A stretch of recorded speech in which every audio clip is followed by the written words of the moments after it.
Pisces, welcome to your weekly Sidereal Astrology forecast. This is for September 5th through the 11th, 2016. I'm Athen, and this is for Sidereal Astrology. If you are new to the channel, be sure to check out the link down below because the signs are different. All right, so this week we have a sort of pivot week. The first half has the collectively easy aspects. We've got the Sun trining up to Pluto. We've got Venus sextiling up to Saturn. We'll also be in the early phases of the solar eclipse cycle, which has been the solar eclipse from Thursday, making September a very important month. So this has been the transformations and changes with perhaps your work, maybe your routine, maybe your personal development, your health, your diet, your regimens, anything you might do on a day-to-day level. And so fundamentally, though, it is about refinement. It's about personal development, self-improvement. And so this is an excellent week for moving that energy forward. In the first half, you could find that it's maybe easy to do so, or there's just, you're learning about it and it's still quite early. Then as we go into the weekend, we do have the collectively challenging aspects. We'll also be in the first quarter phase of the solar eclipse cycle, suggesting a good time to challenge ourselves both personally and spiritually. So a lot of what this is about actually is that Saturn is going to be squaring up to Neptune exact. And this is very powerful. This has actually been going on since November. And so a lot of you have been hearing me talk about this quite a bit, about how there has been this perhaps uncertainty or doubt about the future things. And maybe for you, since Neptune's your ruler, maybe having to be real patient or having to withhold the things you want in life and really having to have that limitation. But the discipline, the patience, the persistence has been very important. So we'll talk more about that, and we do have some other aspects over the weekend. But let's go ahead and look at this early part of the week. So yeah, solar eclipse from last week, new beginnings taking place about those daily activities and with your personal development. So it is a great first half to cultivate that, especially because the Sun will be trining up to Pluto. And the Sun is in that sixth house of yours. So you can be gaining energy through more of this taking care of things, organization, or whatever it is you're focused on here at the moment. Maybe your work. And so with Pluto can be great for change here. Maybe some good intimacy or openness there in the daily sphere of things. But great for change. Great for good self-expression there, especially with the Sun in Leo. Now Venus is going to be sextiling up to Saturn. The early part. So when it comes to relationships, maybe a bit of, patience and persistence there that can come easy, a bit of groundedness. And it's just an opening for that, a sextile, but it is quite nice. It is good to have that easier aspect there. And it could even be where your communications are quite solid and quite grounded. And also maybe that intimacy and openness can be healthy as well. So that's the first half, particularly emphasizing that 6th and 7th house, the work and relationship sphere of things. And then as we go into the weekend, Saturn squaring up to Neptune. And we're going to feel this all week, but we'll be strongest the second half.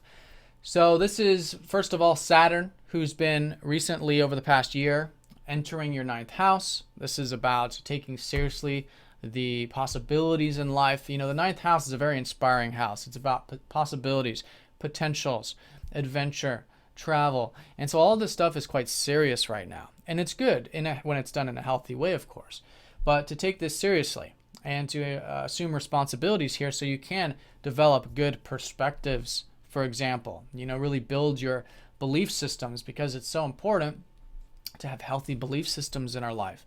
And that's the great thing about the 9th house. Helps us see those potentials. But with Saturn, it's saying that maybe these things, these future things or possibilities or whatever, normally inspiring things, are requiring patience, persistence, and discipline right now. And so as you approach that and you limit yourself, then we're no longer in that victim mode of where things are happening to us. We're engaging with it. Because really the astrology is just showing the different aspects of the self.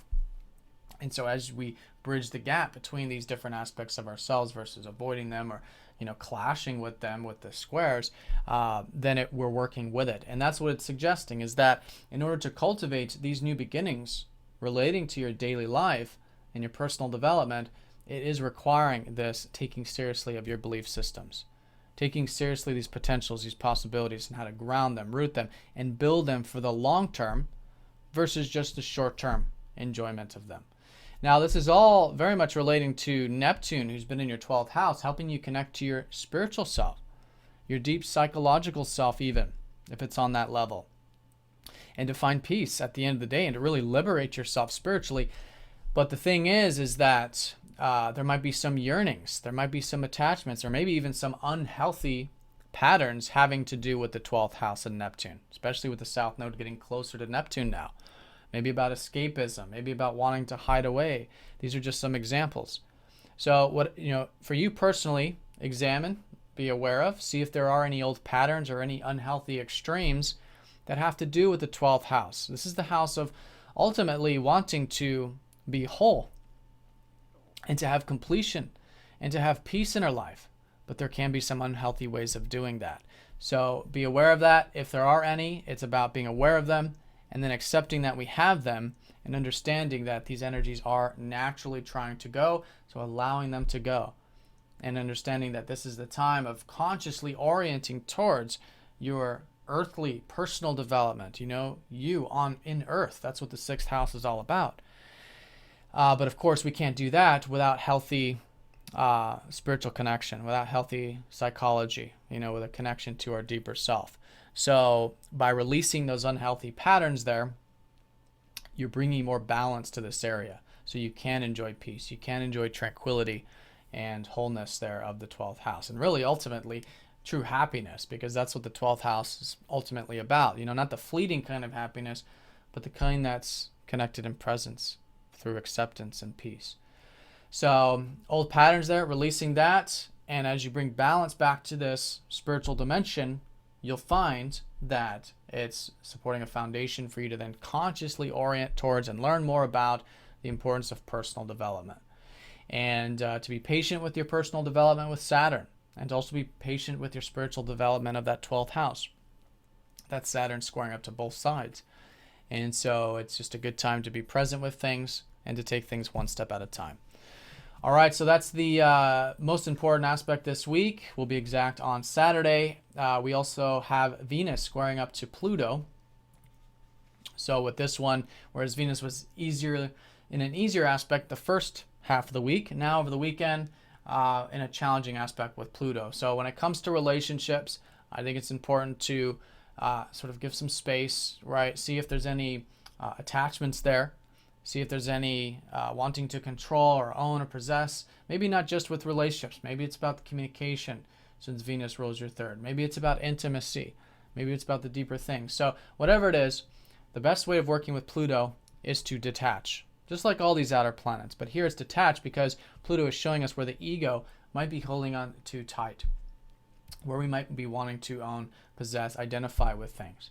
And so the more open you are to detaching, then an immense power actually unfolds where it can be good intimacy, openness, and vulnerability coming in those relationships, or maybe with your communications, right? And connecting on that deeper level with Venus ruling the 8th. So so awareness there can really go a long ways, and that can result in some good positive changes there with any old patterns relating to those key areas.